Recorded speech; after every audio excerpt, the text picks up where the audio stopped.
G'day, this is Simon from the Bracketeer at South OC Cars and Coffee, and I'm with Val, who has our car of the week. What is it, Val? It's a 1960 Alfa Romeo Touring Spider. It's very cool. Let's swing the camera around and take a look. Val, I remember stopping and talking to you about the car a couple of weeks ago when I did my walk around. It just stands out as such a classic and beautiful Alfa Romeo. And once again, walking around, it just caught my eye. How long have you owned the car? I've had it 38 years, and I picked it up in Arizona at the time. It was drivable then. Yep. And slowly I've just made modifications to it while still keeping it a driver.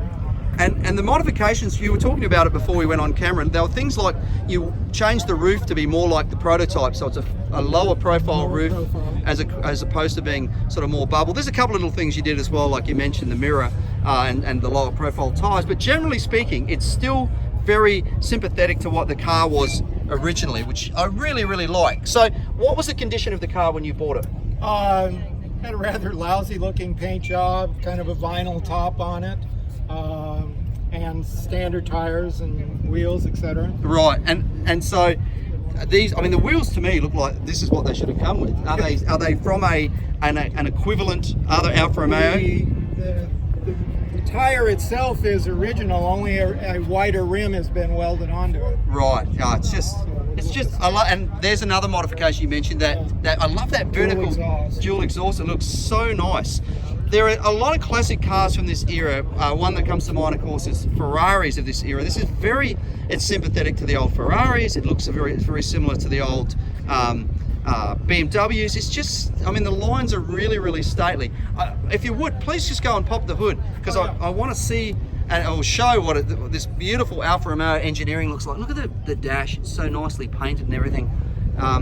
Just such a wonderful car. And let's just talk about those little logos that we've got here.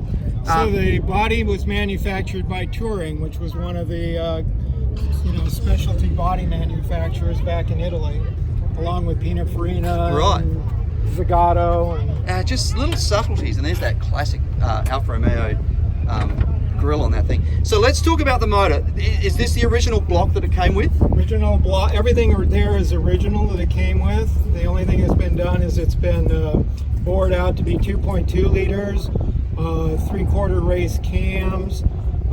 The crankshaft was changed from a 4 counterweight crankshaft to an 8 counterweight crankshaft. The flywheel was lightened to compensate for that extra weight.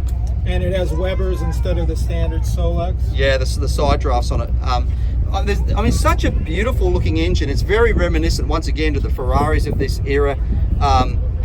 It's just so pretty. There's the simplicity and yet the industrial design. Love the way the distributor is obviously driven off the back of that valve cover from the camshaft on that side. It's just the head design, how the radiator hose actually goes through the casting in the head into the top of the thing. It's just magnificent. Such a beautiful car. Well, I look, before we go and do, I was going to say the wrap up, but look at this. Look at the details of how often you have to change the oil and gearbox and engine oil, and just magnificent. Well, as our car of the week winner of this beautiful car, you get this Meguiar's complete kit, and that contains the polishing sponge, the cleaner wax, scratch remover, car wash, glass cleaner, interior detailer, and hot shine foam. You can keep this spectacular 1960 Alfa Romeo looking as pristine as it does today. Congratulations. Thank you very much.